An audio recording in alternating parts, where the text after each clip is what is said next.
So, welcome everybody to the Edge Rowing podcast. Been a bit of a break over July and August, and I think June. But glad to be back and really excited to have our guest today, Rory Gibbs. Rory, recent Olympic champion in Paris in the men's eights, as well Yeah. as yeah, there we go, showing it off, shiny. Ah, my eyes, my Good. eyes. But as well as many medals in the World Cups and the European champions. Oh yeah, you're a European champion as well, world champion. Um, you competed in Tokyo as well, coming away fourth, and yeah, you've been a member of the team for the GB team for a long time now, and yeah, really excited to hear more about your journey and the ups and the downs and how you performed the way you did. And yeah, we're excited to have you here, Rory. Yeah, also, mate, pleasure to be here. I'll tell you what, I've been in the team since 2019, 2019, and I sort of still refer to myself being like, oh, back in my day at Brooks, we did it like this. So it has been a while now. It must be like 5 years, but mate, it's gone by so fast, and Yeah, I'm really fortunate to be a part of such a strong team.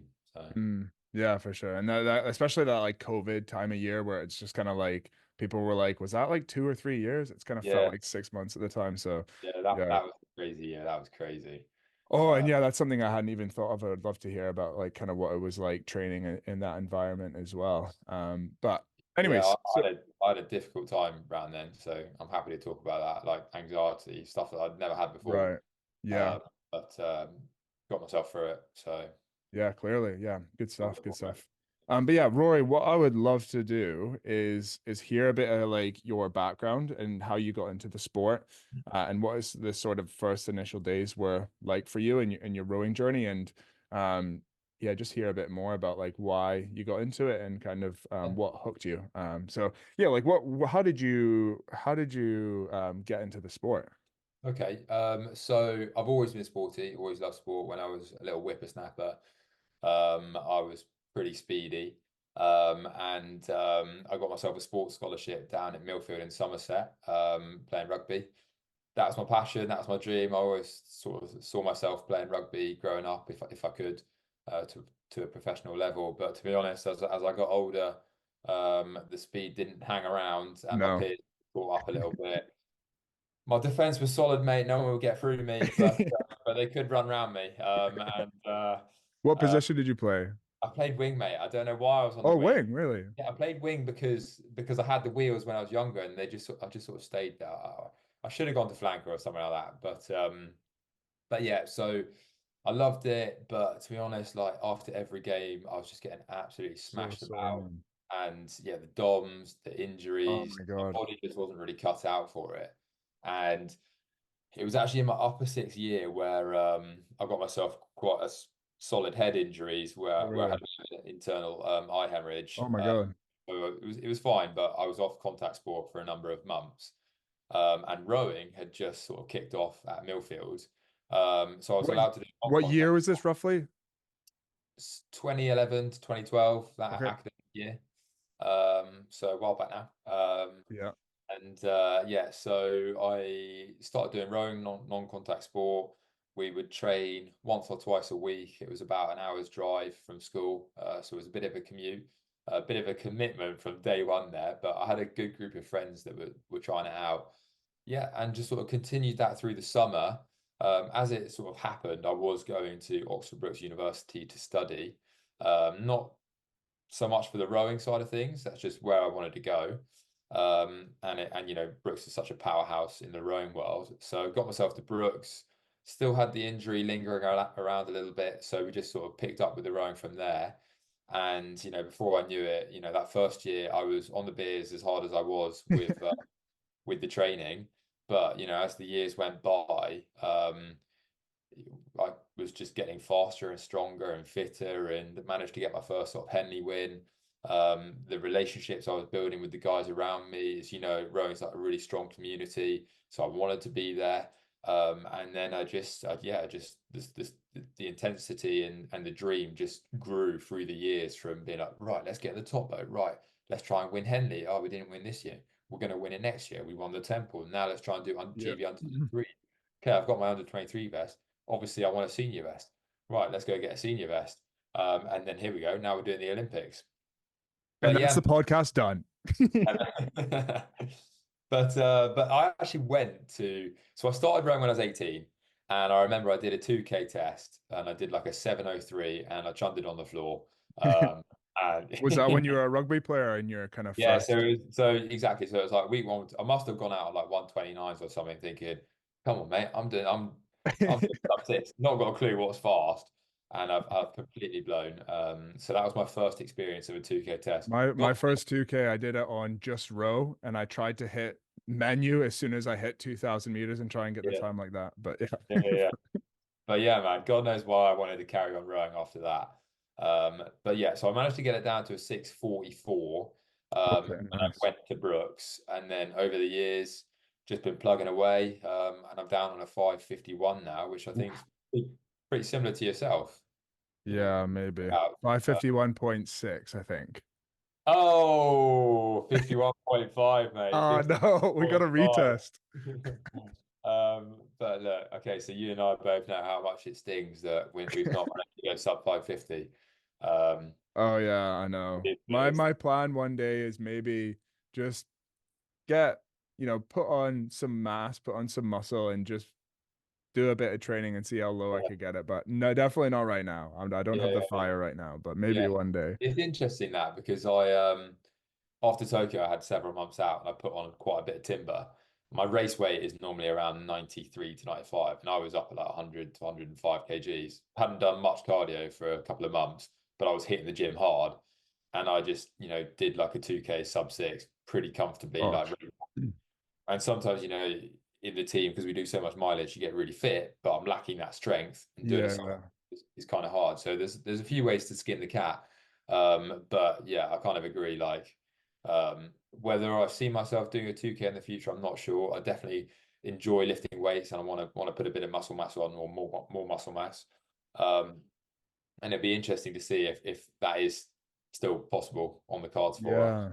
Yeah, it's interesting when you hear about how other programs train and how much volume they do. And I guess for those that aren't aware, the GB system is a very high volume system. I think most are, but you do occasionally hear of some programs. And it's more so as well. I've heard stories of people that were doing less training before they got into the GB team and maybe were focusing a bit more on strength and they hadn't Yeah. PB'd when they got into the GB team. So that sort of side of it's interesting. I'd really like to get into that side of it now, but later, sorry, but would be keen to hear like what do you talked about your first time as a junior when it was that kind of team camaraderie. Do you feel like that was the big reason that hooked you into the sport coming from a team sport like rugby? Or was there anything about maybe the challenge or I don't know, being in a boat that was different? Yeah, I'm a good question. I think being in a team sport definitely appeals to me. Like even now, I'm potentially retired. I let the dust settle. And the idea of going to the gym, I love lifting weights, but the idea of getting on an ergo or doing a hard session on my own Mm, is quite difficult. To sort of summon that motivation to crack on. When you're in a team sport, like if I go down to the gym and I do a class, happy days. I've got people around me. They're going to push me, motivate me. It's quite exciting.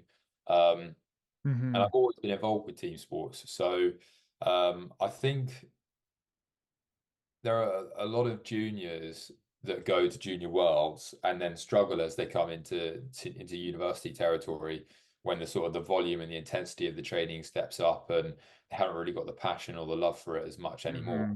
Hmm. Um, Whereas for me, because I started at 18 and I came to university and I wasn't that Same. serious about it. I had no junior vest, I had no real vision of being a GB international. It was very much the people around me. I went to Brooks with not that many friends, so I was just sitting on an ergo pulling some useless splits with some skinny ass boys next to me as well. And then we were like, well, should we go? Should we go get on the beers tonight then, or should I come around yours? And then you just form really good relationships, and over the years you were just pushing each other on. So I definitely think the foundations of my rowing career was centered around friendship and that team element. That's interesting as well, because I guess a lot of the time when people come into the sport and they have the performance and things like the goals that you've achieved, I guess, where they think it's very much performance Yeah, focused and priority and like all that shit you hear about like online where people are dedicate and don't cut off all your friends and all that. Where I guess for you, it was very much, yeah, about enjoying it. And for you, that enjoyment, maybe not the beer side of it. You don't have to recommend that, but I mean, Yeah, maybe yeah, some of but it. look, with the beer side, it all comes down to like where you are at in life as well. So, Yeah. I was 18, I was at uni, so I wanted to have the beers. It was about the social side. It was about also being in good nick and having fun. And then the seriousness progressed. If someone's, got a 9 to 5 job right now and they're looking at rowing and whether they want to do it competitively or not, or they just want to set some physical targets, then it's a very different mindset. And you can crack out those sessions on your own. You can set yourself a target for like the British indoors. And if I was starting later on, then possibly my motivations would have been different as well, or the reasons why I've sort of pushed on the sport. So I think it definitely does come down to where you are and at what point you are in your life, Yeah. and your goal essentially. Yeah, and that's similar to the to how I got into the sport. It was around the same time as well. November of 2012 after seeing the London Olympics, and I'd kind of done like my last year of high school. I went out and partied every weekend, and it was good, and don't get me wrong, I enjoyed it, but I think definitely, especially into that summer when it was just starting to, and there's nothing wrong, I think, like about it, like people enjoy doing that, but for me, I just found it quite unfulfilling. Once I was glad I kind of got it out of my system, but I also did find it a bit boring and unfulfilling and kind of the same thing. So it was, I guess, maybe a bit more of a like that natural transition, which yeah, sounds similar. So um cool. Yeah. Okay. And then what do you think started to change as you started to prioritize maybe the or going for it a bit more, and maybe not prioritize is the wrong word, but just have more of your attention going towards the performance side of it rather than going out on the Yeah. beers. So that I mean, I was trying to think like with the beers, it was still a part of my university experience for a number of years, but it definitely like weaned off quite heavily. And like right now, this weekend just gone, I've had a stag do and I've had a wedding. That must be the first time in like 5 years, 5 plus years where I've had to drink beers 2 days on the trot and a lot of them. So that was a challenge in its own right. And just drinking right now is a challenge to not have it off one pint. I've not been on the booze for a very long time. But I think like honestly, I think it was just having my mates around me all doing the same thing and just naturally being a competitive athlete. I've loved sport my whole life. You always sort of drive off of each other. And then it's just been setting realistic goals along the way. You want to be ambitious and Hmm. it's fine to dream big. And probably even day one when I started running, I was like, oh, imagine if I could be like an Olympic champion, that'd be awesome. But you can't just think, right, everything I do now has got to get to that goal. You got to set those little targets. And I think honestly, it was in the first couple of years, it's just, let's see if I can push on my 2K by 5 seconds here. Let's see if I can get the second boat. Let's see if I can get the top boat. Right now, let's see if we can win Henley. And then when we won Henley in 2016, we were putting pretty good watts there. I was getting a good gauge on how competitive we were in the country. And then it was like, right, okay, now actually I've got the biometrics. I've got a little bit of skill here. I've got a bit of a talent, and I want to see that through. And so yeah, from then on, it was a case of let's do GB under 23s. I want to win. I want to get a senior vest, and it just got more serious as we went. And of course, the same with the intensity and the mileage or volume of the training as well. If I was starting out right now, wouldn't be doing what I'm doing or have done in the team as an 18-year-old. That's something that's been built up quite heavily over the years. So it was just a natural progression, really. Yeah. Okay. That's cool as well to hear. It sounds like a very kind of positively competitive environment. Like, what Mm. were you, did you notice anything you feel like maybe you were doing differently or you were doing better than your kind of peers that started to that allowed you to separate yourself from everyone else as you moved up the ranks? Yeah, I would say one thing in particular was my recovery. So sleep, and I know you're big on your sleep as well. I used to smash the sleep hard. Yeah, yeah, Like for a absolutely. number of years, I was hitting 12 hours. Uh, Wow. yeah, I was hitting it hard, mate. A number of years, I could be going to bed at 8 to 9 o'clock and getting up at 8, 9 o'clock as well. At Brooks, we had the luxury of not having to train, first thing in the morning. We could do a lot of our training in the evening. We do like an ergo and then have like 15-minute break and then get into weights. As it got more serious, we would start to train sort of 3 times a day. So that first session might have been around 9, 10 o'clock. Right. Um, but I would say it was my recovery, not so much my nutrition at the time. I mean, my nutrition's got a lot better of late, but whilst I was at university and pushing into the team, it for me was calories are king, which kind of still is the rule right now. But I'd say my sleep, I was really on top of that, and then also my um, I felt like I was quite savvy with things as well. So, I felt like I wasn't like brown nosing my coach, but I didn't want to displease him. I tried to be first there to training. I was warming up. We rode on the river, so when we were sort of midwinter and we were going out in pairs, getting out on the water was an advantage first. If you got on the water first, you had the clear water. If you were 7 pairs back, then Yeah. it's slightly choppier water. You were rushed with your warm up. So I always used to get training first for a number of years, and I was first out on the water, and I got the advantage of that. I got a bit of freedom. I could just relax a little bit Yeah. for the start of the session. So yeah, I'd say my recovery, like my sleep, and then just being a little bit savvy about trying to find advantages around the program, and like just being proactive with my coach to make sure that I was doing the right things. And then Okay, thirdly, so yeah, proactive. So sorry, just to stop you before you go into the third thing. When you say proactive around your coach, is that like going up and speaking to them and asking them like what you can improve on and exactly, yeah, exactly. Like, when you got a 2K test coming up and ergo test like that, you should be engaging with the coach, being like, this is what I'm thinking. Do you agree with that? Set a realistic target and then try and get a bit of guidance on the pacing. Because if you then yeah, go and deliver that, he's going to be like, big tick, right? This guy here has done yeah, exactly what he said he's going to do. And, if you go away and get a PB, happy days, he's going to love that. But it comes across better if you've already had that conversation and yeah. agreed, and That's vice really versa. good advice. If it doesn't work out and you have a tough ergo test, he's going to sort of think, okay, well, he's not spoken to me. What's happened here? There's no planning. He's just not had a great test. Whereas if you don't have a great test, but you've covered everything off with him, you can then go to him, have a conversation, and be like, right, well, this is what we set out to do. This is what I did. I'm not sure why we've fallen short here, or maybe this is why we've fallen short here. And then you can have a constructive conversation about, what you could do better next time. It's always just going to be beneficial. Um, yeah. So Yeah. sort of engaging with the coach and being proactive in that regard. Yeah, and I guess it's kind of about showing the coach that you can be reliable, that you're thinking it through. And I Mm, think a big thing as well, I guess I'm sure a lot of coaches out there will have people come to them and be like, "Well, why haven't I been put into this boat?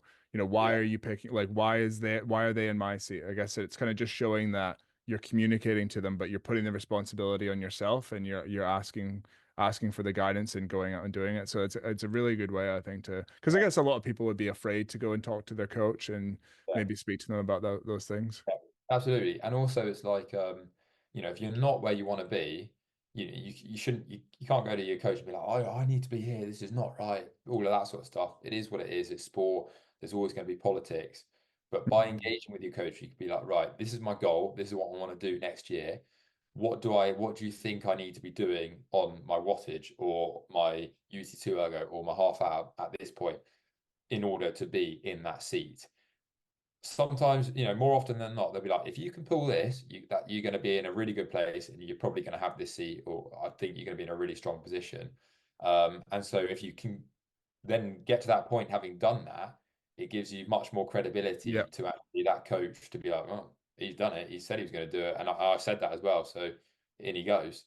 And I'm not saying the coach is then putting you in just because that's what he said, but it will be in the coach's mind being like, yeah, well, this is what we said. He is at that level now. So he's sort of at the yeah, forefront of mind, and yeah, so it definitely pays dividends to engage with your coach proactively.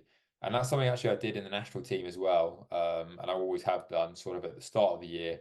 I will sort of sit down with the head coach and be like, right, okay, this is my current 2K, this is my 5K, this is my water performances. Come final trials, this is where I want to rank. This is what I want to do in my 2K. This is what I want to do in my 5K. Not only by setting those targets, does it motivate me because I've now set a target that I've laid out on the table and I want to go out and achieve that. It also shows that you are serious about what you're doing. Your coach, clearly show clearly shows to him that this guy's meaning For business. sure. And then yeah, you just set an appropriate target together. And like I said earlier, if you can come through on that, it just looks great on both parties. Yeah, yeah. And what I love about as well about like what you're saying is one, the first one is sleep. It has nothing to do with what a lot of other people think is important. Like, yeah, Yeah. 2K scores, obviously they're important, but sometimes what height do I have to be to achieve this? What club do I have to be in to achieve this? And you recently, or the current Olympic champion in the men's eight is giving advice on saying, no, the most important things that I did that separated me was sleep, was communication, was showing up on time. So again, just wanted to re-emphasize that anybody listening to really kind of try and take that home and take that back into your own training. And then before I interrupted you, you said there was going to be a third thing.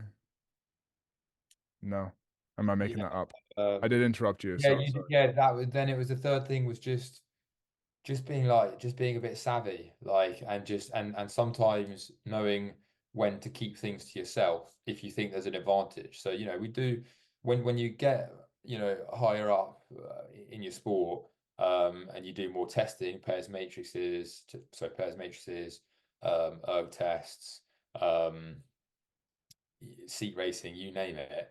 If you think you can figure something out or gain an advantage in your situation, or even like the sleep, if you're feeling like you're training really well because you're getting a bit more sleep and you're getting one up on your peers, keep it to yourself. You don't need to tell them all that, oh, I'm sleeping 12 hours and I'm nailing it, lads. And then they start sleeping 12 hours and then they start sort of nipping you by like a little bit on the ergo. You know? Your peers, they're really good friends and they're your crewmates and your teammates, but they are also your enemies until you're selected. Once you're selected, you can be like, right, you need 12 hours sleep. Right, you need to do this, you need to do that, and we've got to push each other up. And of course, you want to elevate your teammates through the season, but there are times where you've got to be a little bit more savvy. And I felt like I was very good at that for a number of years pushing into the team. And it was little things like getting out on the water first. Like, I'd try and get there first in the morning. I didn't really let on it was because I wanted the best water, or the pairs matrix. If I was aware of what speed we'd done, I'd turn around to the next run and be like, okay, this is what we did. This is what we need to do to go faster. This is what was good. This is where they had a bit of a downfall, and let's make the most out of it. And also, like seat racing, I was quite good at sort of figuring out what was going to come next, but just keep it to yourself if you think you've got a good idea as to what's going to come, and just being a little bit more race savvy, and keeping things to your chest if you think you can get an advantage from it. See, Um, that's interesting as well, and again, it's good advice. And I definitely my background is far much more in the single. I almost like if there was any sort of conscious effort, I almost like approach that in a different way where in a way it was still like quote like maybe a bit of a mind game, which maybe is a phrase that has too many negative connotations, but I would almost kind of like share a bit more, to be honest, and like try and give more advice when it was training, when it was around pieces, when yeah. someone would beat me in pieces and they would do well.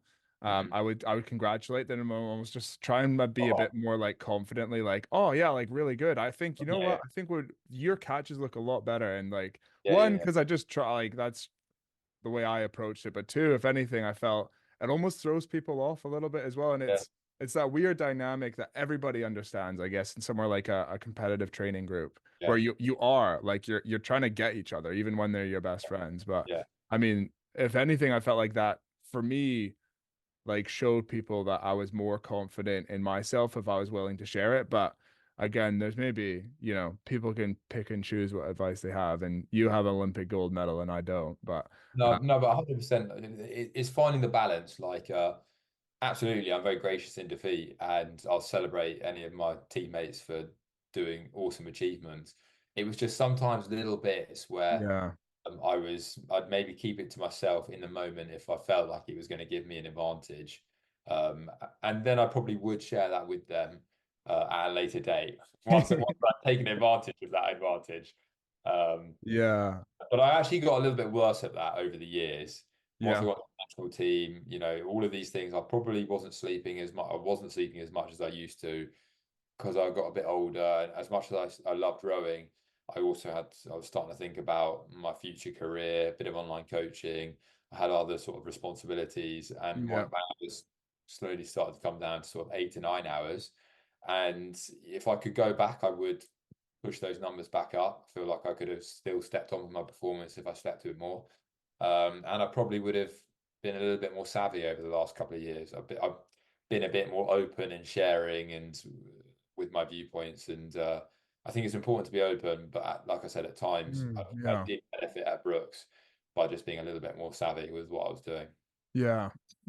And maybe kind of like everybody has their own approach to these little marginal gains. And maybe, I don't know where part of the benefit comes from. Who knows how much of the benefit it is, but in your head, knowing that you're doing something extra, that you at least, obviously there's going to be a small benefit to it, but then maybe another measurable is like you believing that you're doing something different and the confidence that can give you as well. I don't know. So 100%, mate. Now you say that, that was a big thing for me for a number of years as well. I got a lot of motivation and confidence, feeling like I was doing more than my peers. Uh, yeah. Oh so yeah. sometimes we would do like at Brooks, we do like 100 minute of aerobic training. And you do Uh, 101. yeah, exactly. A lot. Well, so it'd be like 25 minutes on the ergo, then it'd be 25 minutes on the bike, then it'd be 25-minute jump, and then it'd be a 25-minute run, and then I'd be like on the What's 20. sorry, 25-minute jump, sorry. Brooks jumps, it was like a little circuit. So you do like 10 burpees, 10 squats, 10 Gotcha. lunges, and you just rotate like that for 20 minutes. Gotcha. Mm. Yeah. So, and I'd be like on the 23rd minute of the ergo, starting on the ergo, looking around, being like, yeah, these guys are going to get off. Wait till they see me. Just keep on going. Oh And then, yeah. and then 25 minutes are up, and I just keep going, and everyone else is getting off the ergo. And I'm like, I'm not getting off this fucking machine. This is my machine. And then the next section comes up, and I'm like, yeah, I'm staying on here. And I just stay on it Yeah. for 100 minutes. Or you do like, at Brooks, you do like an 80-minute UT2 ergo. Um, 70-minute UT2 ergo. And I'd see on the clock, right, I've got 70 minutes here, but I'm on like 19.4 meters. I'm not finishing on that. I'm doing 20K, so then I do another 600 meters. Or if I'm doing like a 20K ergo or an 18K ergo, and I'm like finishing on like 68 minutes, I'm like, no, I'm going to go to 70 minutes. So for a number of years, I just felt like I was just doing a little bit extra. Mm, Uh, yeah, I was cooking in those last couple of years at Brooks when I managed to get into the team. Um, awesome. Okay. Okay. So, how did you, I guess, broad question, how did you get into the team? How did you go about getting selected? so we had so obviously you have a trials process that happens throughout the year. At Brooks, there's so many talented rowers.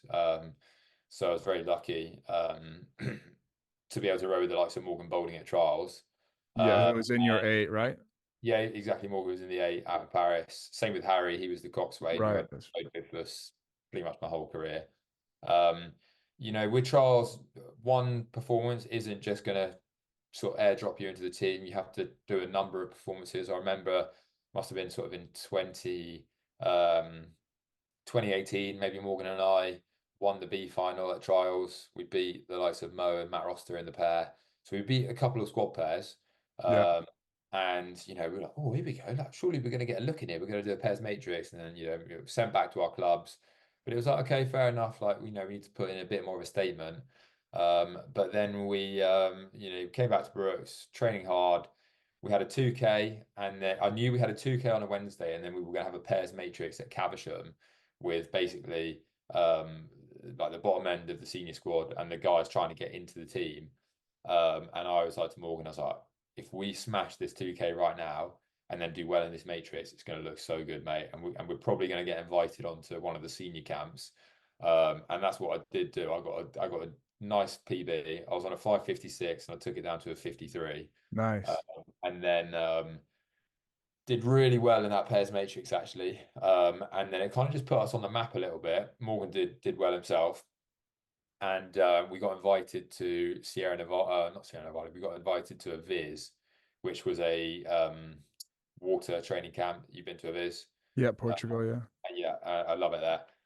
And Morgan and I we just sort of said on day one, like we are going to ruin everyone's camp here. Like if it's UT2, we're going UT1. If it's like 80, we're going as hard as we can. And we just sent everything. And Yeah. with Brooks, it's quite a powerful program. So it's become more aerobic, but certainly when I was there, it was probably less volume, more power. So we were really strong. And I just remember doing weights in front of Jurgen, and he was like, "Oh, okay, so strong," What which were you felt lifting? I think I was when he came over, I must have been bench pulling like um 110 for 5 or something like that. My bench pull was pretty good, so I could bench pull 130. And that's Uh kilos for anybody out there using the kg, yeah. pounds. Yeah. Um so yeah, so we were pretty strong back then. We did that camp and then it was final trials a few months later. And we backed it up again there. We came fourth in the pair. This was in 2019, and then we got invited to seat racing off the back of that. Managed to win my seat races. Then I was Hmm. selected into the men's four, and then the rest was history. So it's not like we were just, you know, Yeah. some people would have a massive big ergo on them, and then they suddenly get gifted an opportunity with a seat race against someone in the team. Morgan and I had to do a number of performances over the years. Yeah. Then eventually we got our shot with some seat races, and then earned our place in the team. What would you say was the hardest part of that process, going through those kind of not just one good performance, but back-to-back performances? Well, a tricky part of the process is with trials and in the senior team, there is politics and it can be difficult. And there's so many talented athletes, and they look for consistency and they look for a whole host of traits. Ultimately, we're going to row on the water, and if you can move a boat really fast, that's kind of all that should matter.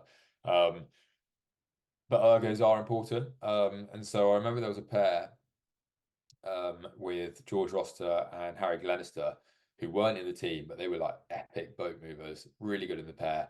And actually, they would sort of come like third or fourth every set of trials, but they were struggling to break into the team because they weren't fast enough on the ergo. So Yeah, it's such Morgan and I, bullshit if you ask me. But yeah, so anyways. yeah, so Morgan and I were scratching our head, being like, right, well, how are we going to get in the team, mate? Because we can't even beat this pair who's not in the team. But in order to beat them, we need to become like third in the team. And so that kind of motivated us in a way because we're like, right, we can't get in the team until we beat these guys. And to beat them, we basically have to be coming in like almost at the top of the team. And I feel like that's kind of what we did. Like we were training really hard. We were so motivated. It's what we wanted. We got ourselves in front of those guys. And yeah, we were in a good place. Like in 2020, I won the Olympic trials with Matt Rossiter. Morgan's like epic in the pair. So by the time that we got around into the team, we kind of like we were coming in, Hmm. whether people liked it or not. So it took a while, took a lot of trials, but I guess to answer your question, it was not being disheartened that we hadn't been um, invited off the back of one good performance. And ultimately, at that point anyway, our dream was to be Olympic champions. So we didn't want to be sitting at the bottom of the team. We were striving to be the best. Yeah. Kind of didn't really matter.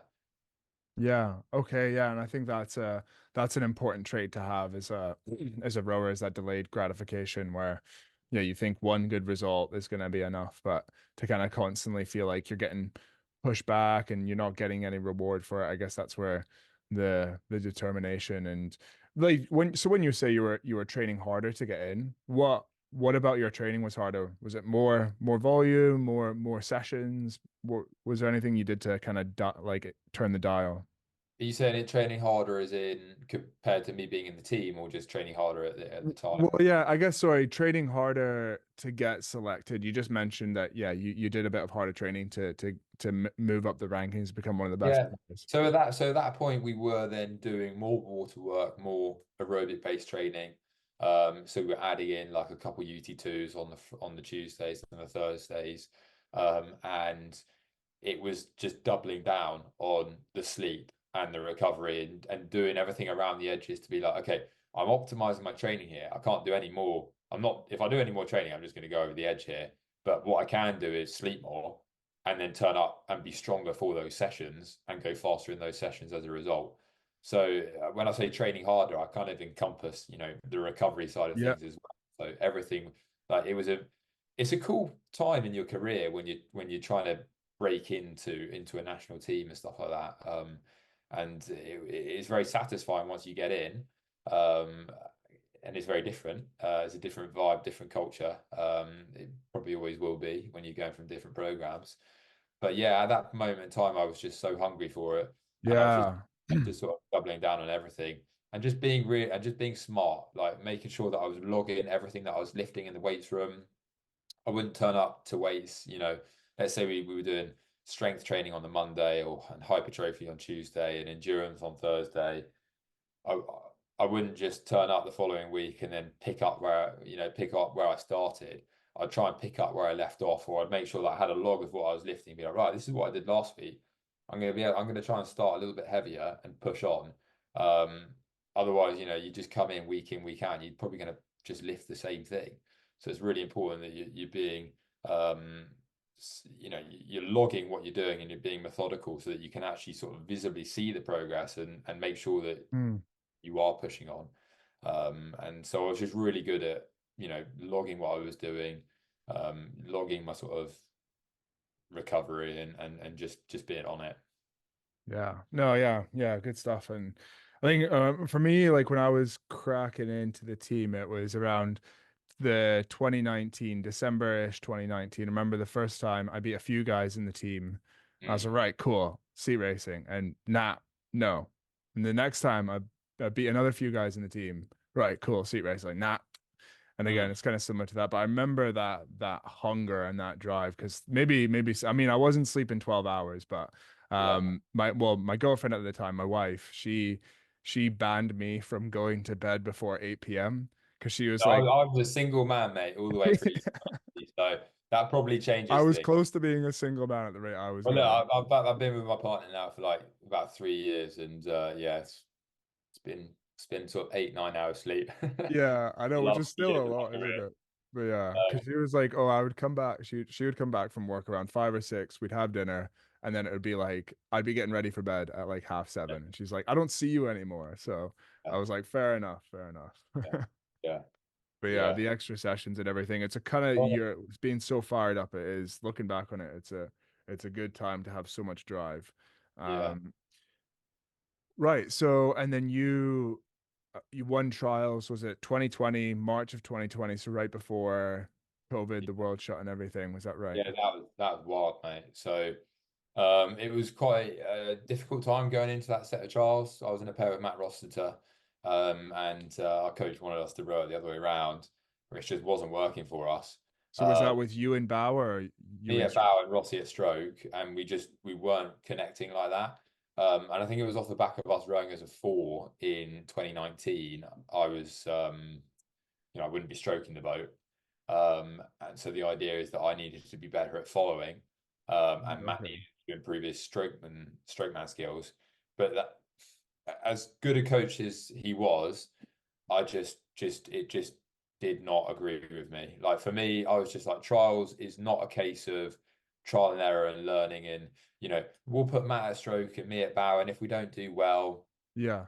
it's fine. We're learning. Because if I'm someone else and I've beaten a squad pair, I want an opportunity, and that needs to be known. Trials should be put your best foot forward, do the best result you can do, and then in your day-to-day training, you can practice in different lineups and do what you want. Trials is about laying out your best performance so that we can actually get some consistency and clarity on who's moving boats. Mhm. So it didn't go down well, but we kind of enforced that we rode that way round.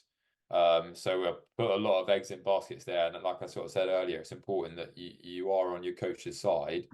But at that point, I kind of backed myself like so hard. Mm. And Rossi, I was like, I know if we do it this way around, we're going to be like, we're going to be good. Uh, Yeah. and And I it felt, guess yeah, maybe like a weird sort of dynamic in I guess most teams, but also in the GB team is that there's no one there that has your best interest. Like when you're trying to break into yeah, the team, your home club, your coach from there really wants you to do well. And yeah, like regardless if you do well or not, they're still going to fight your case. Whereas in the GB yeah, team, I guess the selectors are looking at the big picture. So, maybe a take home as well as like you have to fight for you because even your teammates as well, like you're fighting to get into the same crews, but their yeah, best interest is themselves. yeah, So yeah.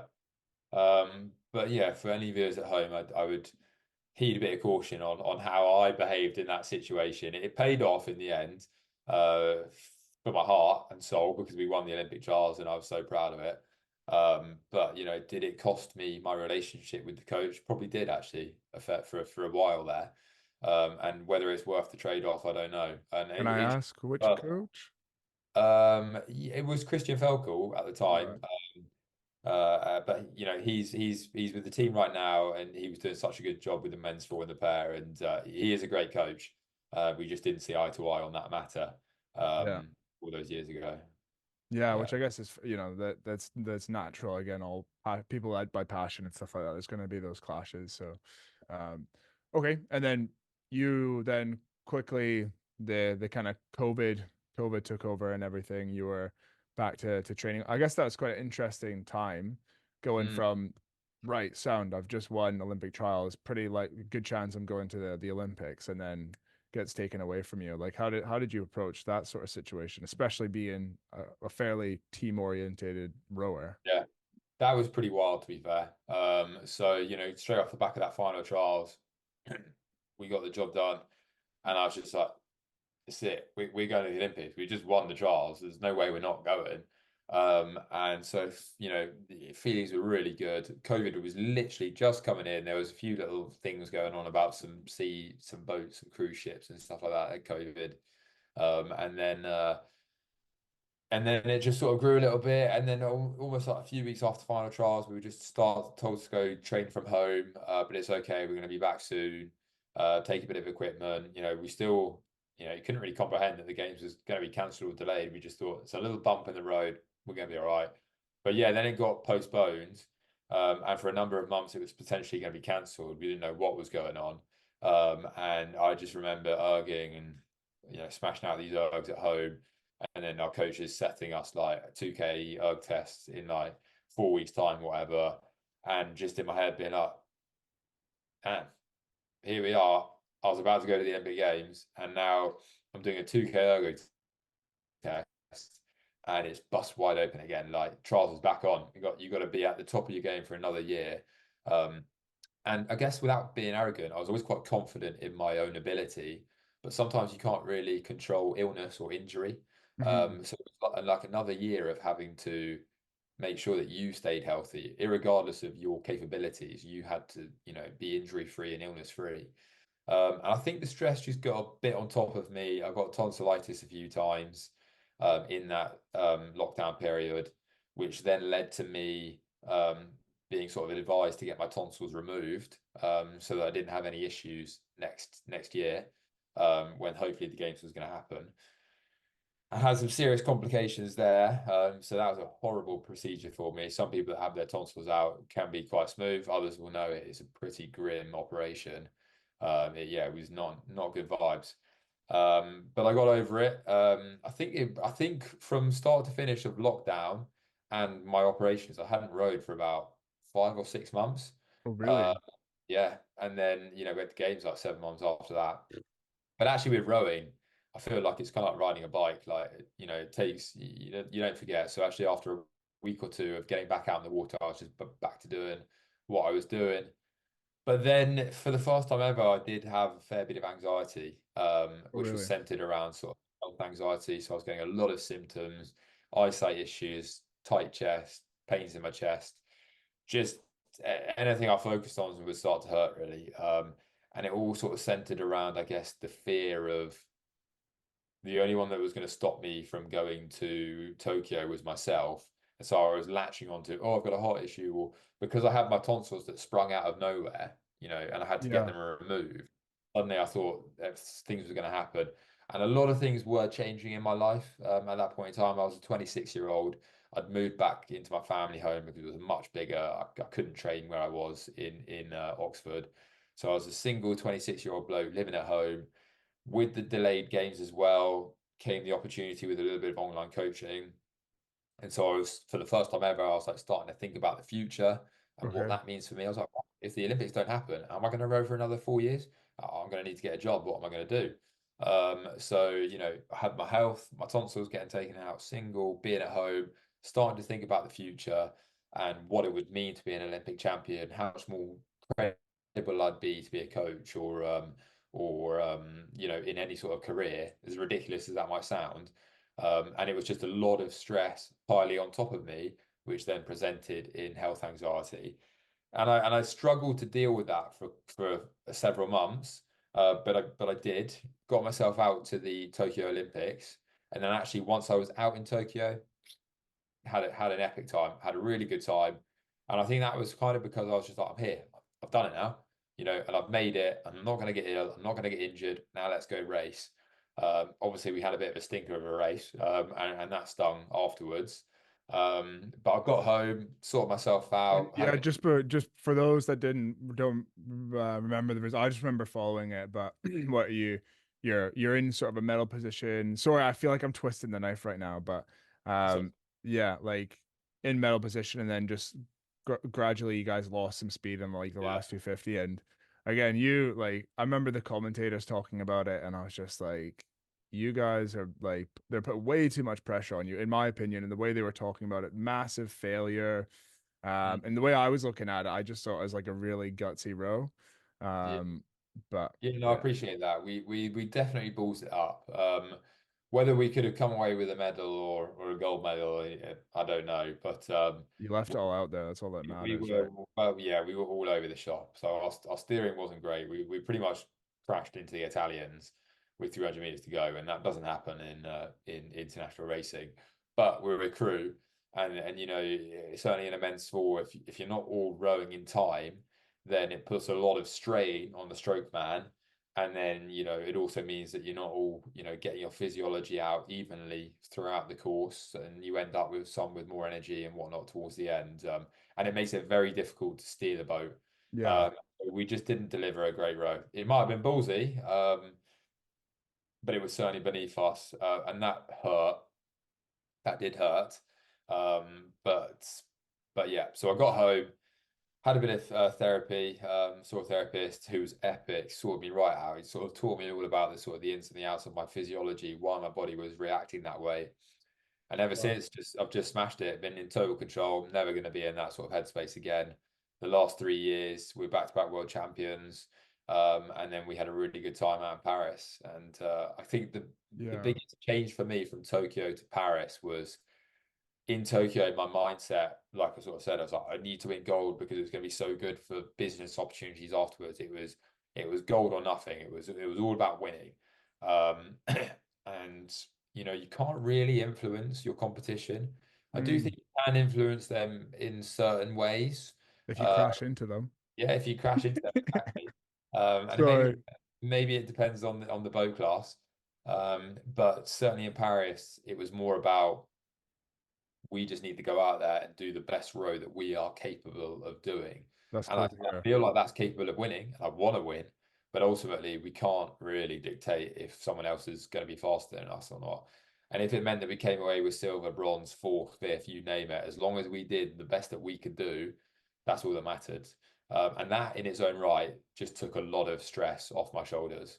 Wow, Uh, yeah. That's and great advice. And yeah, great advice. And it's like you approach it that way and it's the best way to put yourself in a position to win gold anyways. But yeah, um yeah, and again, really I'm sure the viewers will share the same sentiment, but really appreciate you sharing the health journey, mental yeah. and physical. Would it be all right to ask like what for you changed in the way after speaking to a therapist, what changed in the way you thought about your sport and your body and performance? Yeah, so I mean, like knowledge is power, and when we are pushed into the unknown, generally stress and anxiety sort of raises.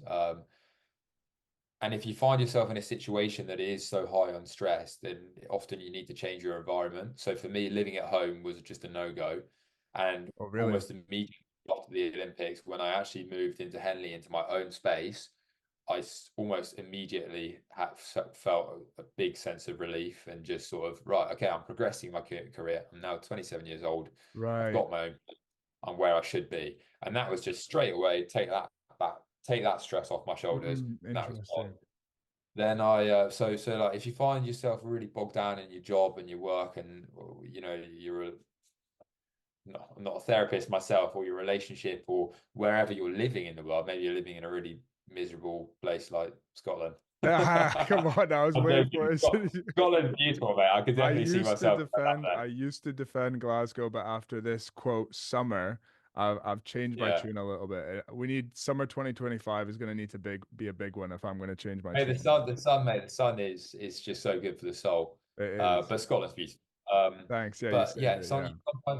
sometimes you got to just England's a change your shithole. scene. Yeah. Sometimes you just got to change something, and that could be it, and that could sort you out.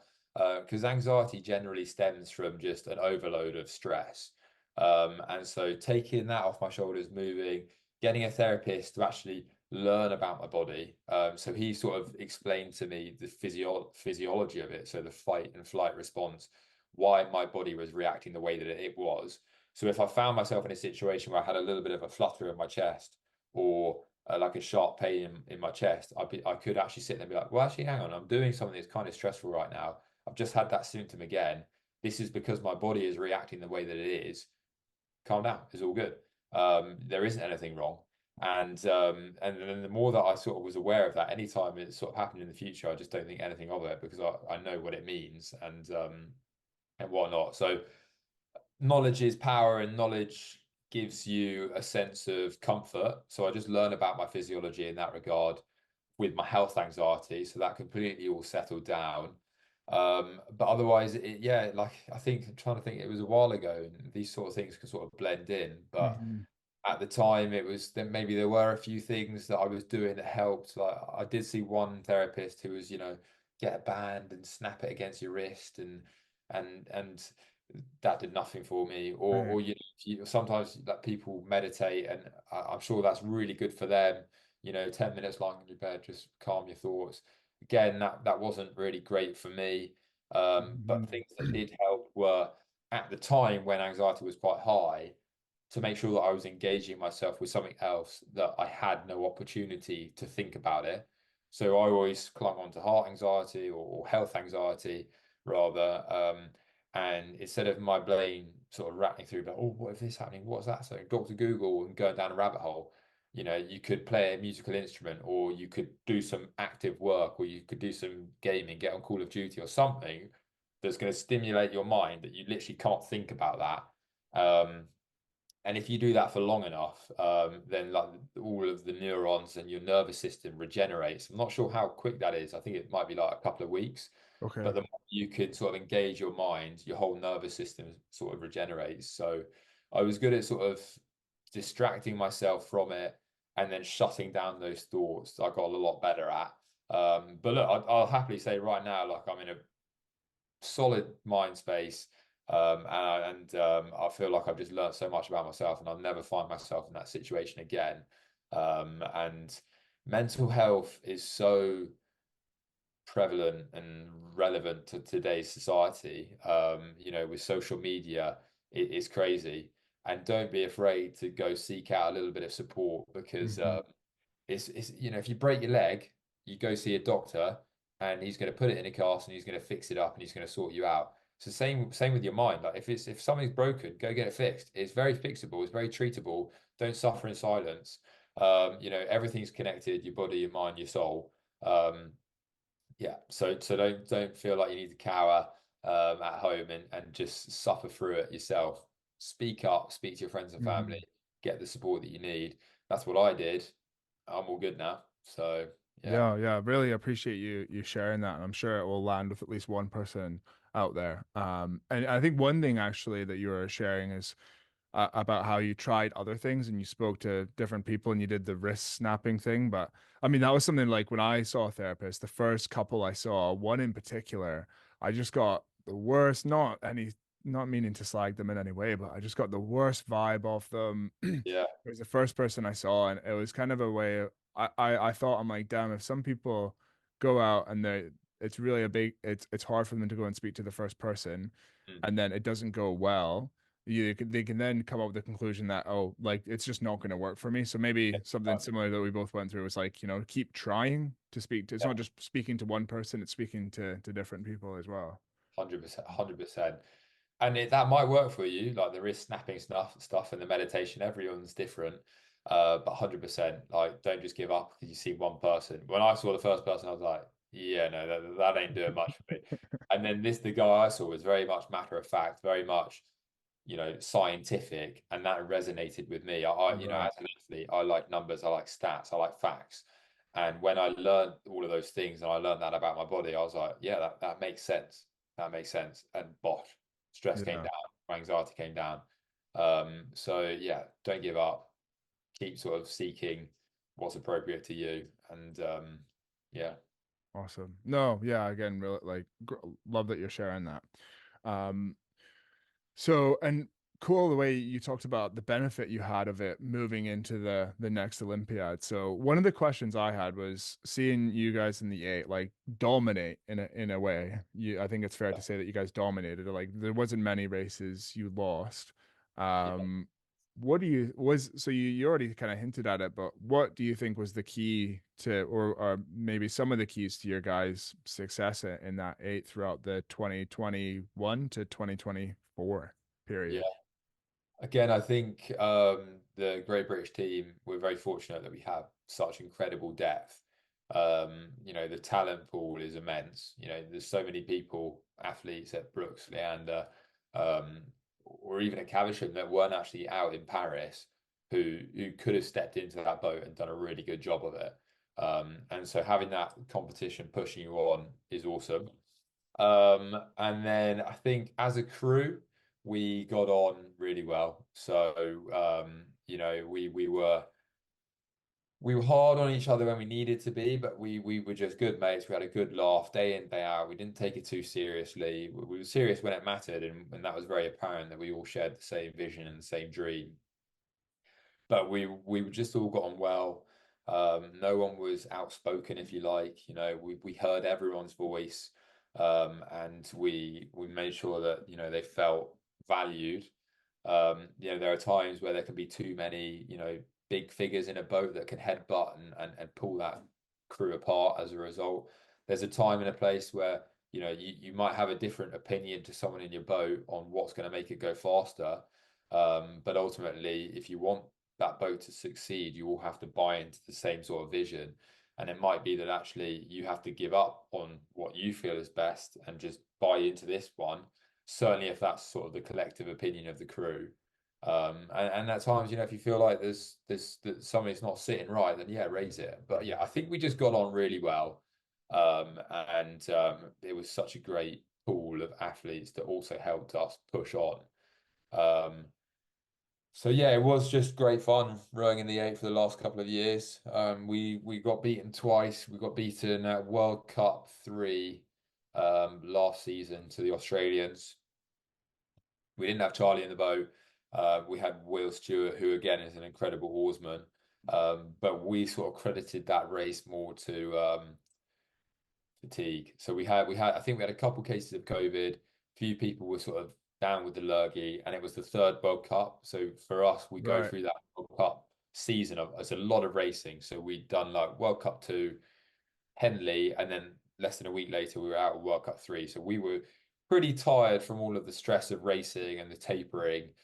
We didn't really have the mojo for that race through the middle, but actually it served as a really good reminder. Yeah. It's not just ours for the taking, and then we really took it to the rest of the world come Worlds that summer.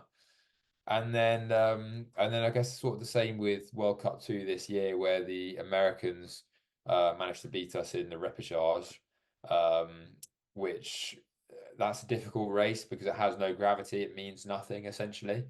You don't get an advantage from the lanes or a re-lane allocation in the final. And they just come through the Olympic qualification regatta, so they were really hot on it. But they were great. And in that final, it took everything from us to to get the win, and it was hard fought. But again, similar to the year before, we'd just come out of basically a month of minimal training and just racing. So learning about the crew, the rhythm, and just stress and constant racing. So again, from World Cup to the Olympics, we then had about 8 weeks of just up the mountain fitness, getting on it, and we found a lot of speed in the last sort of several weeks, just because it was our turn now to really sharpen up for Cool. the matter to us. Mm. I'm not saying that we could have gone back and turned those results over, and I'm not sort of saying that. I suppose I'm giving a few excuses there. It would have been epic to have gone through the last 3 years being undefeated. But at times, we had a solid field. There's a few people that could have beaten us. The Romanians got very close to us last year at the Europeans. It was like 0.05, I think, so less than 0.1. And yeah, but yeah, I think mainly it was our ability to we just got on with each other. We really connected and we were honest and open. And then just the talent pool really pushed us all on the ergo physically, so that we had the physiology and the strength behind us to be where we're at. We Mm. also had Steve Chatmore, who was our coach of the crew. Steve's an absolute legend. He's Olympic champion from 2000, stroked the boat then. So he's been in the boat. He knows what it's about, and he was very much like he was our coach, and he was very supportive, and he took our views on board with line up and whatnot. But he led the project, and we were very lucky to have him. Yeah. And that was one of the questions I had was I really liked the way that your eight rode. I thought it looked really nice with the shape with the hands, and then the catches looked really, really nice and gentle and connected. And then Mm, like similar to that eight that Steve was in, which was what the 2000 men's eight, which was technically another really good crew. yeah. I'd just be interested to hear like what were the sort of general focuses technically in your crew that you think made you guys row so well? Yeah, so I mean, it's nice for you to say, because there was definitely some big choppers in that boat, and me being the number one chopper. Um, but yeah, we were just, we wanted to row nice and long, make sure that we were hanging through it, and loose around the back. So trying to sit up tall, get the arms away. So it was definitely, we had a big focus on getting the arms and bodies over, before the knees popped up, and then being sharp on it and just sort of hanging through. It was quite the timing with the shell was quite an important aspect for us, something that we focused a lot on. But to be honest, What like, were you so when you say timing of the shell, what does that mean? Like how do you go about improving the timing of the shell? so it can be fairly intuitive, and so like a skill that you learn as you progress in the sport. But getting the sense of feeling of the water coming underneath the shell and not checking the boat. So it's getting the hands and bodies away really quick is all well and good, but if you're just chucking the body over and then running up the slide, you know you're not really moving at one with the boat. So it was being really loose with the arms and bodies to come away. The body's coming over, and as the body comes over, you can sort of feel the boat underneath, sort of just coming, um, sort of in the opposite direction as you sort of bring the seat to the heels, to sort of minimize the check. Um, but yeah, to be honest, like over the last couple of years, our focus, we were quite good at being quite open-minded and dynamic, and moving from the front end focus and nice sharp catches, picking it up together, to more of a focus on the back end, to making sure that our blades are sort of coming down in a way together. So we didn't really have one focus. It's sort of like chicken and egg, if that makes Yeah, sense. yeah. It's important to have a session focus, something that you're working on, and maybe a kind of a key theme in like a training block for several weeks or a couple of months. But over the years, we definitely sort of chopped and changed from focusing and to the back end. And it also kind of depends on what boat you're in, and how that boat is best going to respond. So the men's eight is quite a fast boat, so it's important that you are picking that shell up round the front and then sending it through. Whereas in a single scull or a pair, you're probably going to benefit from being a little bit more back-ended, making sure you're connected around the front, but then really just sort of snapping through, swinging through, and making the most of the finish of the stroke.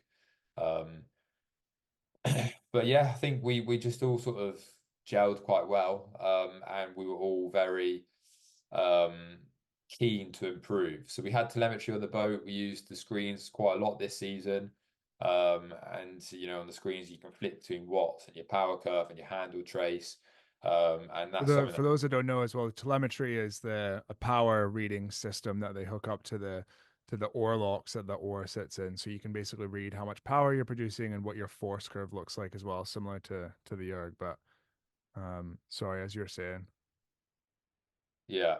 Yeah, and so like we had te telematics in the boat out in Paris for the first few days. You can't race with telematics, but like all the way up until like days before our Olympic campaign, Oh, we were pushing technical changes. Like I was pushing technical changes like the interesting. hardest I'd ever pushed. Especially on my handle trace. Yeah, and I think that's a mistake that people will make is they think, oh shit, right? Like it's 2 weeks before the big race, 4 weeks before the big race. We can't go change anything. Like I think it's quite good to have that. Yeah, like you guys were doing was having a Yeah. kind of progress. You're always, and I guess like as the race goes in the final, I don't know, like you're always kind of looking to get better.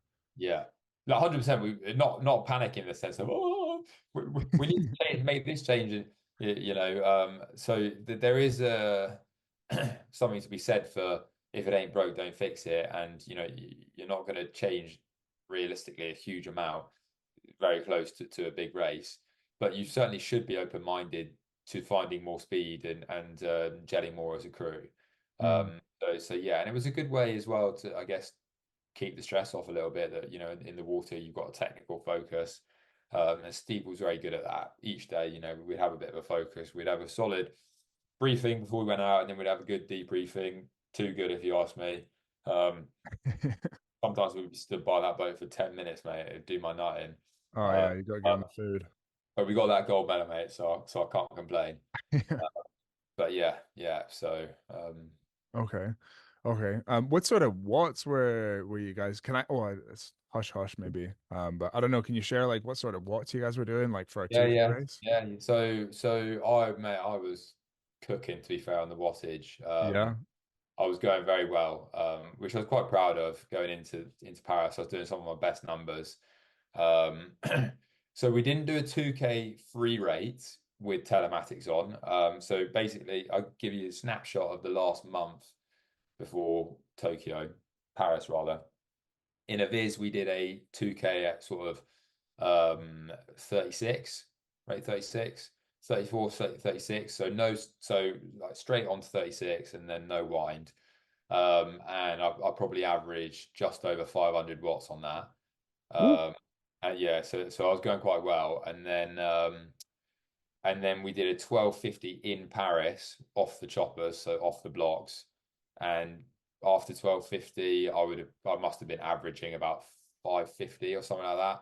I wasn't stopping, so I was in really good shape. So I think for the first 500, I was over probably average over 600 watts, uh, Wow, which which that's a which lot of juice. which I'm not, yeah, which is not normal. I was sending it there. I was in really good shape, and then I sort of settled down to like 500 watts through the Just middle. But casual. but in other years, like last year, I remember the speed order. I barely went over 400 watts. Oh, Um, really? but yeah, because I was just down on the ground. I was on my knees. I was baggage. My back was a little bit sore. I just wasn't in the right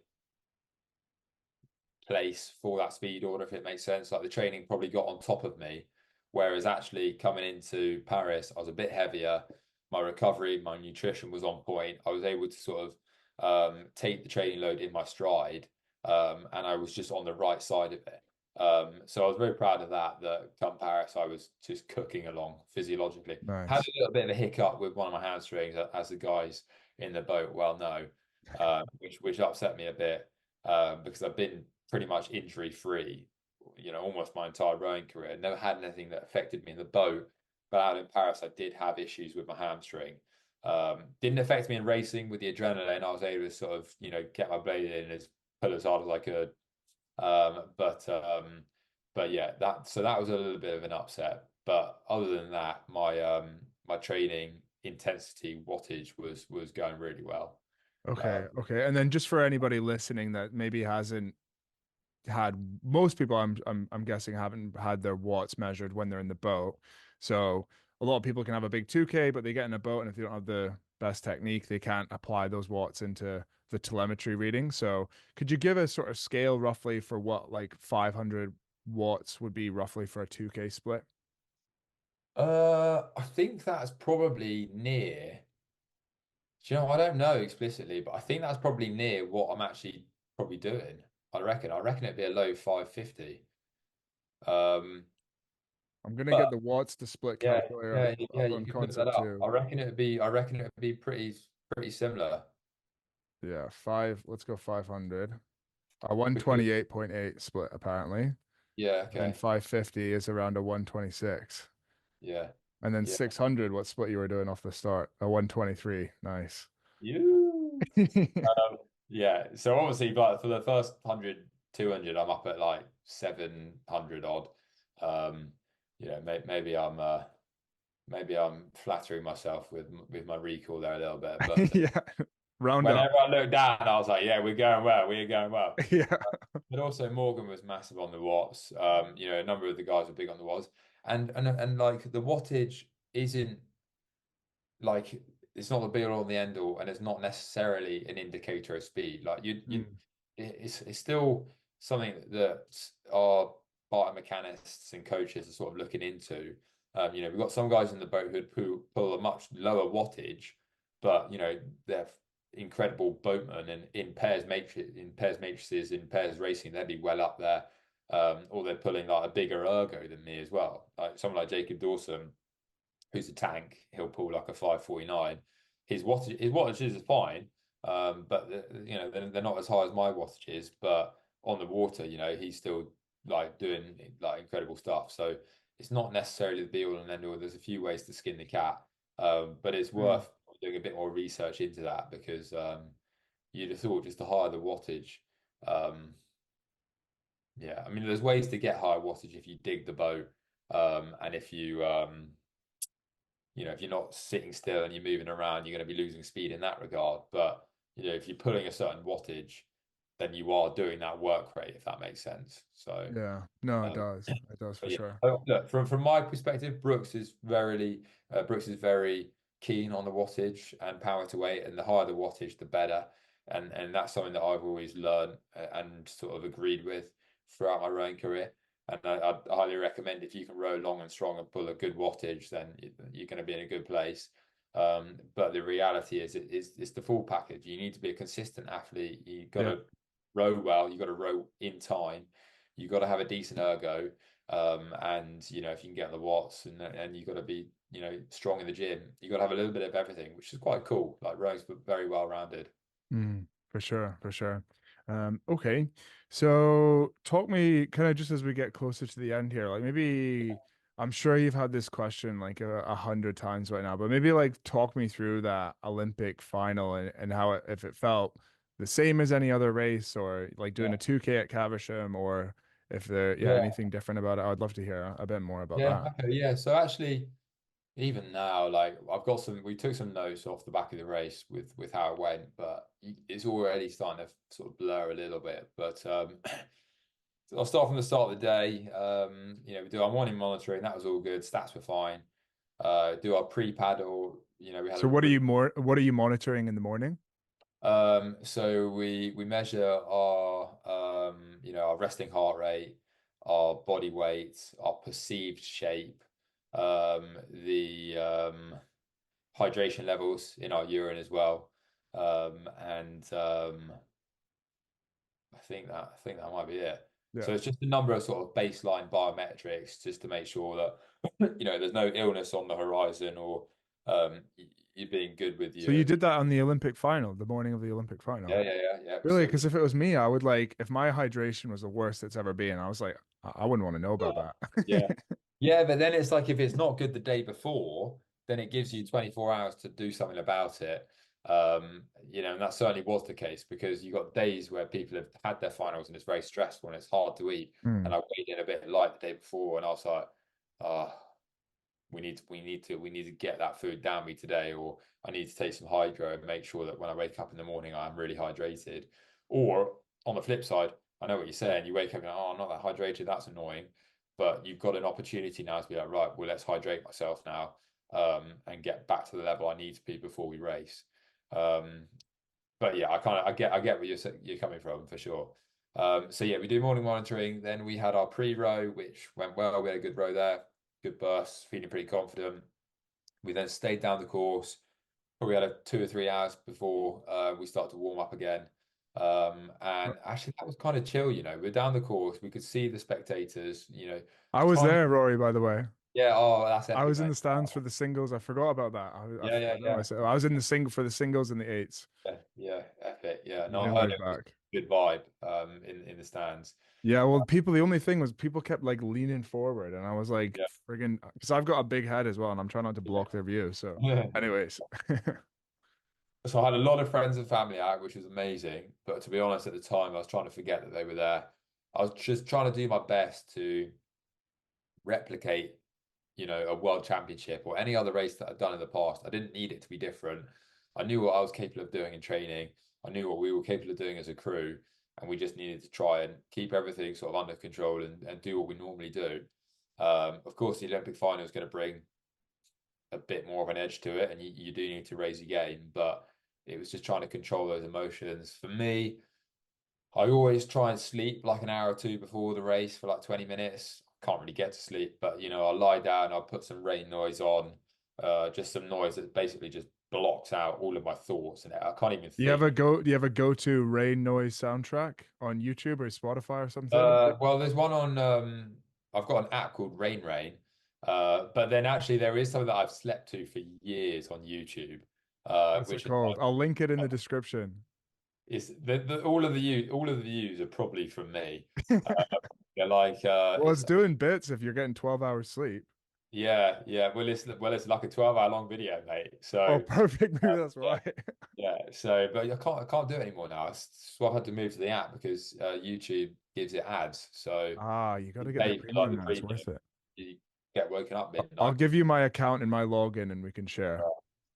Yeah, it's like underwater bath noise or something like that. But I'll send you a link to it off the back of this so you can see it. Yes, please. So yeah, yeah. So I listened to something along the lines of that for 20 minutes just to block everything out, calm everything down. Then we had a little pre-race chat, starting our warm up, getting sufficiently worked up and motivated, but keeping things still fairly internal. Then our race warm up was actually really good, high standard. Our starts hadn't been that great out in Paris Can in, you in just any at of an intro? I'd love to. I mean, I'd love to just dissect it and hear everything that you guys did, but maybe I'd love to hear about the debrief and stuff like that. But I guess it's yeah. a lot of information. But like, what was a kind of race warm up for you guys? Like, what was the plan for to warm up? Yeah, so it's like sort of like 40 odd minutes. We start off all eight, bit of UT2, just sort of moving around, Warm up uh, from the front end, warm up from the back end. warming up from the back. Yeah, so arms only, then arms and bodies, then quarter slide. Yeah, we definitely warm up from the back, and then we would do a little rate builder as well, just arms and bodies rate builder to help Okay. sort of promote, like getting the blade away and Yeah. freeing it around the back.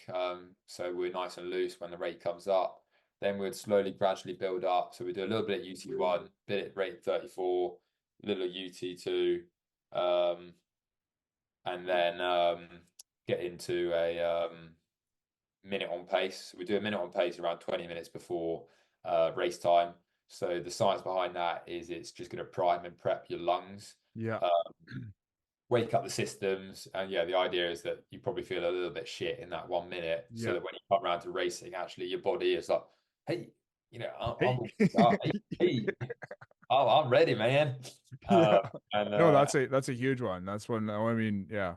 yeah, yeah, yeah, Um, yeah, that people miss, isn't it? They think, oh, I don't want to feel any sting in my legs before the race, or like fifth, maybe do a 10-stroke burst, 15-stroke burst. But yeah, the minute you want to cross into that anaerobic yeah. energy system, you want to feel a bit of that sting, don't you? Yeah, I mean, I guess everyone's individual. Like some of the guys would do bike sprints first thing in the morning, Oh, really? which I personally hate. Like, they do like 7 stints of 10 seconds or 5 seconds as hard as they can. and I'm more of a para athlete myself. And so I just always felt like I was just exhausting my sort of my powers. And even on the minute, you know, for me, I was never cooking it as hard as I could, but I certainly was opening the lungs up and waking up for sure. Like, you know, you're puffing at the end of it, but I wasn't like, you know, You ragging weren't it. doing 550 watts. Let's put it that way. Yeah. Yeah, and then we sort of finish it off with a few starts. Those starts were not our cleanest. We were struggling with starts out there.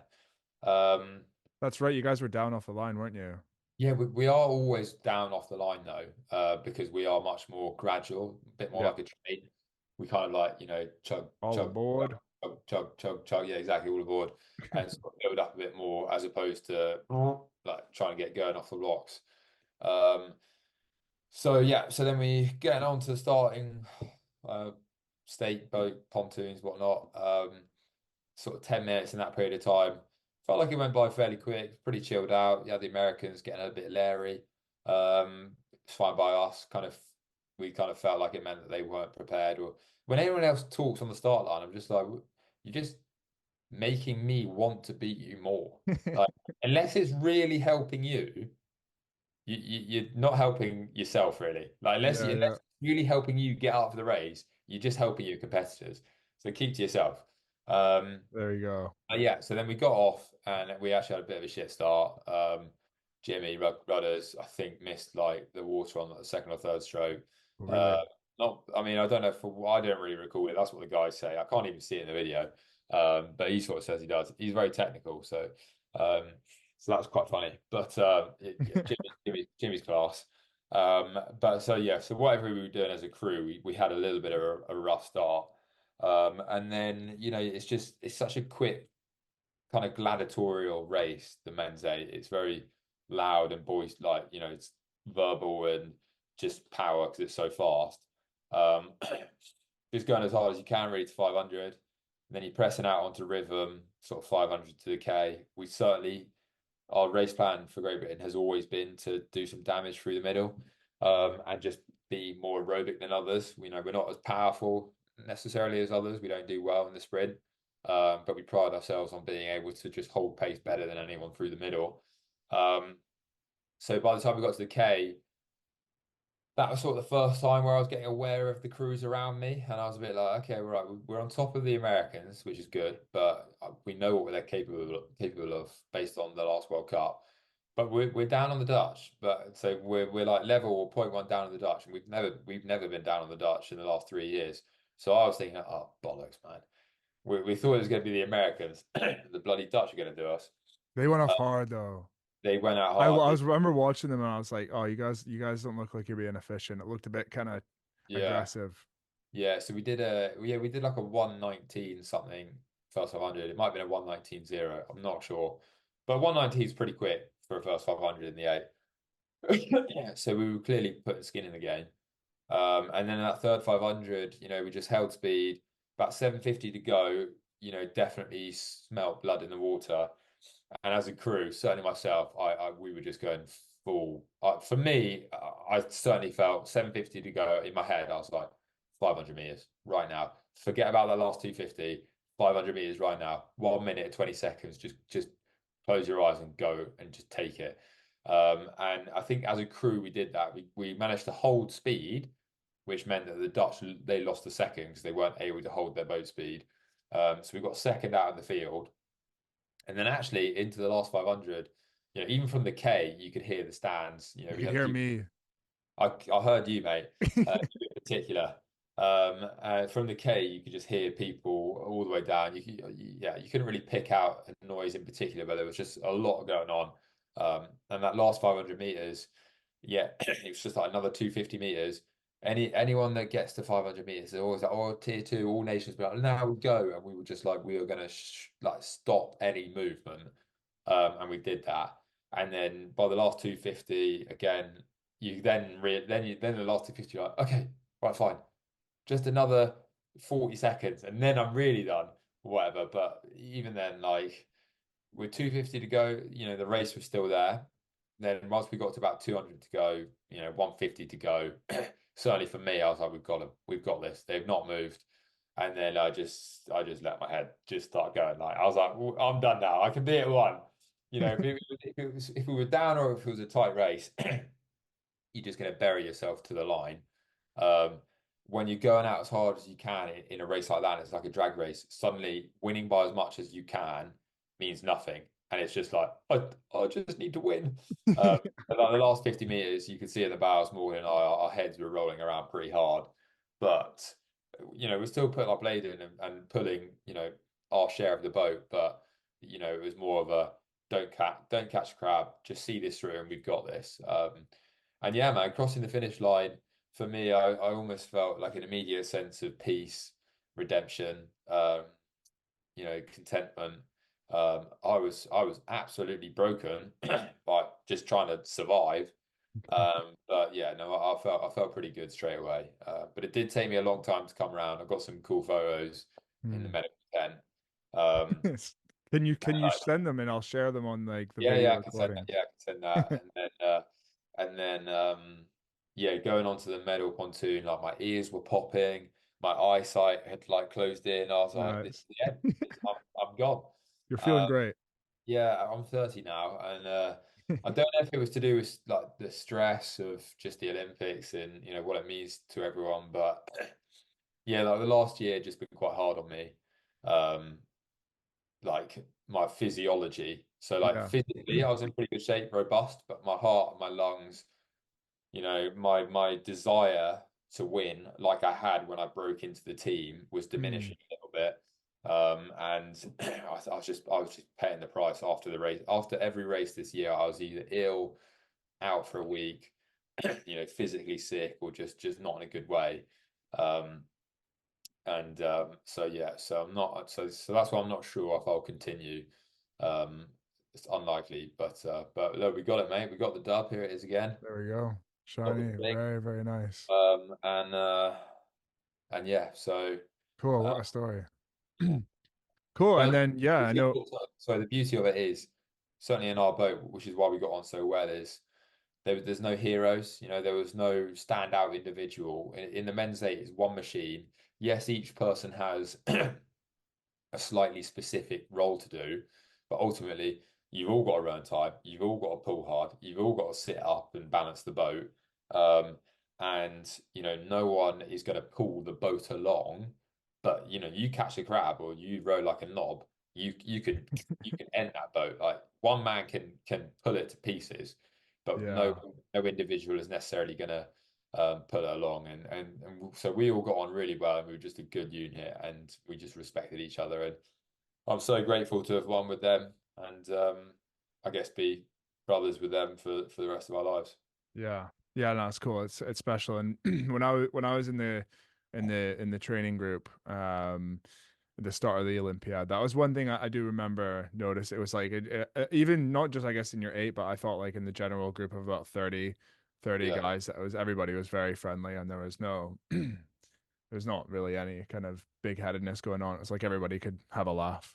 yeah, But yeah, cool. So yeah, awesome. Like, and yeah, a massive congratulations, Rory, to you and your goal. But what I always try and like, for me, I always think it's important to acknowledge the work that you did to get there and what got you that gold medal and what it represents. So yeah, a massive congrats. And yeah, it would be great to hear a bit like about what you're up to now. I know you've been online coaching and you've been doing that yeah, since around COVID, and yeah, you're looking at doing public speaking and stuff like that as well. So yeah. yeah, it'd be great to hear about what you're up to now. Yeah, so like you're doing a little bit of online coaching. Since around COVID, I've been doing that for aspiring rowers and the general public as well, health and fitness goals. Probably a lot of my clientele, I don't know, might differ from you. They're probably a younger age, so sort of coming out from school, looking to go to university programs and whatnot on the rowing side of things. But I'm happy helping anyone there, and I enjoy that. And sort of like I mentioned earlier, I see myself doing a bit of the online coaching certainly for the next 6 months. I enjoy the lifestyle of it and the freedom to be able to work where I like, which is great. Yeah, But it's a great job. Yeah. yeah, yeah. But having just come off the back of the Olympics, it's opened up a few doors as well. So, public speaking, corporate speaking really appeals to me. So if you got any avid listers that think they could get me into their company, then I'm all ears for that. That'd be epic. And there's a couple other projects I'm working on, not to do with online coaching or anything like that, which I'll keep close to my chest for now Oh, stay tuned. A until they little come to teaser. fruition. If they don't come to anything, then they'll stay Yeah, in there. well, But hopefully they will. So yeah, so I've got a few things in the pipeline, doing my coaching, which I'm enjoying. Whether I'll continue rowing or not, that's yet to be seen. And then a bit of public speaking and a couple other bits and bobs, and that's what I'm up to at the moment. So awesome. Awesome. No, it sounds like an exciting time for sure. And yeah, certainly if anybody's resonated with kind of what Rory was talking about, or you want to share a bit of your information or inquire about coaching, certainly we'll link Rory's social media and stuff like that in the description. Likewise, if there's anything about the online coaching or there's anything about the kind of corporate side of it, or you just want to share your appreciation for Rory and him telling his story in such an open way, which I think is super valuable. But yeah, thank you, Roy, for coming on. I've really enjoyed hearing about your unique approach to everything and what separated you, and just your whole story was very interesting to hear about. And yeah, wishing you all the best. well, look, thank you for having me on. It's great to see you again. It's been a while. We had good times back at Caversham, and I'd say I'd come up to Scotland to do a session with you or something like that, but maybe we'll have to meet halfway or something. Yeah, don't do it. Don't do it. I'm gonna have to say it's not, I can't make any promises, but yeah, no, I'll be around. I'll be around Henley or something like that. I'll catch you then for sure. Wicked, mate. Good stuff. Good. Cool. Yeah, awesome, Roy. Like, yeah, fuck's sake, we've been on for what, like 2 hours now? Shit. Yeah, mate. I was looking at that. I was like, bloody hell, mate. Time flies, doesn't it? But when you're talking about something that's, I guess, your passion or you've done for so long, it is easy and you can ramble. I can certainly